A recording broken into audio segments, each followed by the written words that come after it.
तो फ्रेंड्स, इस आज का आने वाला एपिसोड बहुत ही शानदार और मज़ेदार होने वाला है, जिसमें आप देखने वाले हैं कि रुद्र और ओम बहुत ही टेंशन में होते हैं। शिवा उन दोनों के पास जाकर के कहने लगता है तुम दोनों ठीक तो हो ना, और ओम के पास जाता है मगर ओम वहाँ से बाहर जाने लगता है। तभी शिवा ओम को रोकते हुए कहने लगता है ओम मैं नहीं चाहता तू फिर से।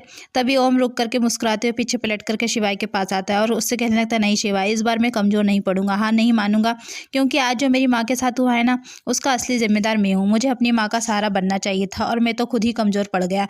शिवाय भी कहने लगता है या तू क्या बोल रहा है ओम। ओम भी कहने लगता है सही बोल रहा हूँ शिवाय, अपनी गम में इतना खो गया था कि अपनी माँ के दर्द को कभी समझ ही नहीं पाया। मुझे अपनी माँ की ढाल बनना चाहिए था, मुझे भी शिवाय बनना चाहिए था। मैं अब अपनी माँ की कमजोरी नहीं अपनी माँ की ताकत बनूंगा। तेज सिंह अपने आप को बहुत बड़ा बिजनेसमैन समझता है ना, अब मैं उसे दिखाऊंगा कि असली सौदागर क्या होता है और अब मैं सब कुछ ठीक कर दूंगा। और वहाँ से चला जाता है। उसके बाद शिवाय बहुत परेशान होता है और उसे दर्द होने लगता है। तभी अनिका वहाँ पर शिवाय को परेशान देख करके उससे पूछने लगती है शिवाय आप ठीक तो है ना, मैं आपके लिए दवाई लाई हूँ। और उससे पूछने लगती है दर्द हो रहा है ना। शिवाय कहने लगता है नहीं। अनिका कहने लगती दर्द हो रहा होगा तब भी आप नहीं बताएंगे, मुझे पता है आप बहुत बड़े तड़ीपाच हिम्मत वाले और आपको आपके परिवार की भी चिंता है, मगर इंसान हो आप, इंसान को दर्द होता है और खासकर तब जब उसे गोली लगी हो। तभी अनिका शिवाय को उसकी मेडिसिन देती है और शिवाय भी सोचने लगता है कौन हो सकता है जिसने यह सब कुछ किया है हमारे परिवार के साथ, मुझे इस इंसान को ढूंढना ही होगा। तभी उसे नींद आने लगती है और वह वहीं पर अनिका के कंधे पर सो जाता है। इस तरह से शिवाय को देख करके अनिका को अपने प्यार का एहसास होने लगता है। अनिका भी शिवाय को अपनी गोद में सुला लेती है और उसके माथे पर प्यार से हाथ फेरने लगती है। तभी अचानक से शिवाय की नींद खुलती है।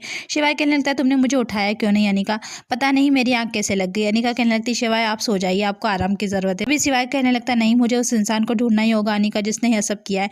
तभी उसके सामने पड़ी कैमरे पर नजर पड़ती है। शिवाय अनिका से पूछने लगता है वो कैमरा किसका है। अनिका बताती कि वह चड्डा साहब आए थे ना और उनके साथ जो कैमरामैन आया था ना वो अपना कैमरा यहाँ पर भूल गया, मुझे कैमरा वापस भिजवाना है, इसके लिए मैंने यहाँ पर लेकर आई हूँ। तभी शिवाय कहता है क्या तुमने अपना फ़ोन किसी को दिया था, कहीं छोड़ा था क्या। अनिका कहने लगती नहीं मैंने तो किसी को नहीं दिया था अपना फ़ोन, हो सकता है लेकिन इधर उधर कहीं छोड़ दिया। तभी शिवाय को याद आता है कहने लगता अनिका रोके के समय कैमरामैन था ना, तो उसी समय हो सकता है कुछ रिकॉर्डिंग में आया हो और दोनों उस कैमरे को लेकर के चेक करने लगते हैं। तभी उन्हें वहाँ पर कुछ वीडियो में दिखाई देता है जिसमें कोई अनिका का फ़ोन टेबल पर रख रहा होता है। अनिका दादी से बात कर रही होती है। शिवाय और अनिका देखने लगते हैं। अनिका कहने लगती है शायद कोई औरत लग रही है। शिवाय कहने लगता है श्वेतला, और दोनों को स्वेतलाना पर शक होने लगता है। तभी वह लोग वीडियो में अनिका के पीछे स्वेतलाना को देखते हैं और कहने लगते हैं स्वेतलाना तो तुम्हारे पीछे खड़ी है, तो स्वेतलाना तो नहीं हो सकती है। तभी शिवाय उससे पूछने लगता है तुमने अपना फ़ोन छोड़ा कब, तुम्हें याद है। तभी अनिका को याद आता है कि जब वो रोके में थी और वो जा रही थी तो टिया उससे टकराई थी और उसका फ़ोन गिर गया था। उसी समय दादी ने उसे बुला लिया था और वो वापस फ़ोन लेने आई तो वहाँ पर उसका फ़ोन भी नहीं था और ना ही टिया थी। और जब तेज अंकल ने मेरे फ़ोन पर फ़ोन किया ना तब मुझे पता चला कि मेरा फ़ोन वहाँ पर है। और कहने लगती इसका मतलब टिया ने ही यह सब कुछ किया है, जो सारा रायता है ना उसी ने फैलाया है। शिवाय कहने लगता है यह क्या कह रही हो अनिका तुम।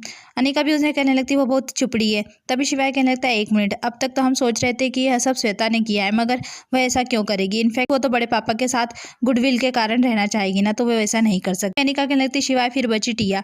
शिवाय कहता है मगर टिया ऐसा क्यों करेगी। अनिका कहती शिवाय बहुत ही चालाक है, वह कब क्या करती है ना किसी को पता नहीं चलता। अगर ये टिया का काम है ना तो इसका मतलब साफ है कि हमारे घर में दो लोग मिलकर के चाले चल रहे हैं, स्वेतलाना और टिया, कहीं ये दोनों मिले हुए तो नहीं हो। उसके बाद अगली सुबह शिवाय फ़ोन पर बातें कर रहा होता है और टिया का पता लगाने के लिए कहने लगता है और अपने शर्ट की बटन लगा रहा होता है। तभी अनिका आकर के शिवाय के शर्ट की बटन लगाने लगती है और दोनों एक दूसरे को प्यार से देखने लगते हैं। शिवाय फ़ोन पर किसी से टिया की इन्फॉर्मेशन निकालने के लिए कहता है। शिवाय अनिका से कहता है कि मुझे तो विश्वास ही नहीं हो रहा है कि टिया ने यह सब किया है।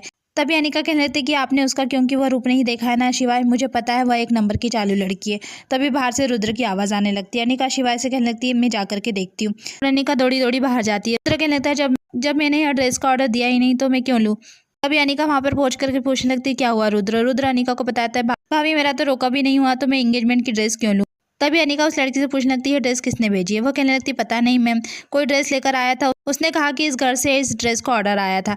तभी अनिका सोचने लगती है जब तुमने यह ड्रेस ऑर्डर नहीं किया तो फिर यह ड्रेस किसने ऑर्डर किया। तभी पीछे से स्वेतलाना आती है और कहने लगती मैंने। सुन करके अनिका और रुद्र दोनों चौंक जाते हैं। स्वेतलाना आकर के वह ड्रेस उस लड़की से ले लेती है और कहने लगती है ड्रेस मेरी। और अनिका और रुद्र को बताती है कि एक्चुअली आज मेरी एंगेजमेंट है और यह ड्रेस उसी के लिए और तुम दोनों भी इन्वाइटेड हो।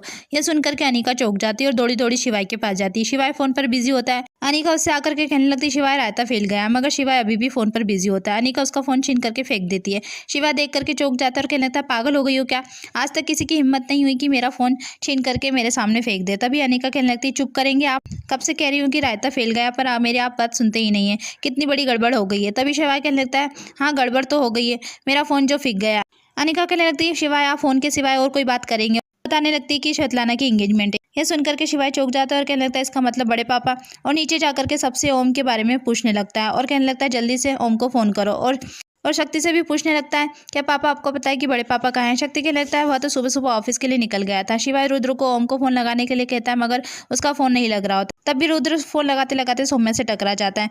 सौम्या के पूछने लगती है कोई प्रॉब्लम हो गई है क्या। रुद्र कहने लगता है सबसे बड़ी प्रॉब्लम तो तुम हो, तुम्हारी वजह से यह सब हो रहा है। तुम्हें वह मंगलसूत्र संभाल करके रखने की क्या जरूरत थी। और जब मैंने सोनिया के साथ शादी करने का डिसीजन लिया था तो तुम्हें देख करके ऐसा लग रहा था कि जैसे तुम्हारे साथ बहुत गलत कर दिया हो मैं, और तुम ही रिस्पॉन्सिबल हो इन सब के लिए। और गुस्से में वहां से चला जाता है। सौम्या भी उसकी बातें सुनकर के परेशान होने लगती है। उधर शिवाय भी ओम और तेज को फोन न लगने से परेशान हो रहा था और अनिका को डांटने लगता है और कहने लगता है तुम्हें एक काम दिया था वह भी तुमसे नहीं हो रहा है। सुबह से ओम का पता नहीं है। तभी दादी भी पूछने लगती क्या हुआ, कोई बताएगा भी, मगर शिवाय बिना बताए वहां से चला जाता है। दादी अनिका से पूछने लगती है अनिका तू ही बता दे क्या बात है। तभी अनिका दादी को बताने लगती है दादी श्वेतलाना और तेज अंकल सगाई कर रहे हैं। सुनकर के दादी चौंक जाती है। तभी शक्ति भी यह सुनकर के चौंक जाता है और कहने लगता है ऐसा कैसे कर सकते हैं भाई साहब। तभी तेज आकर के कहने लगता है क्यों नहीं कर सकता मैं। एपिसोड यहीं खत्म होता है। आगे की अपडेट के लिए हमारे चैनल को लाइक कीजिए, सब्सक्राइब कीजिए। Thank you.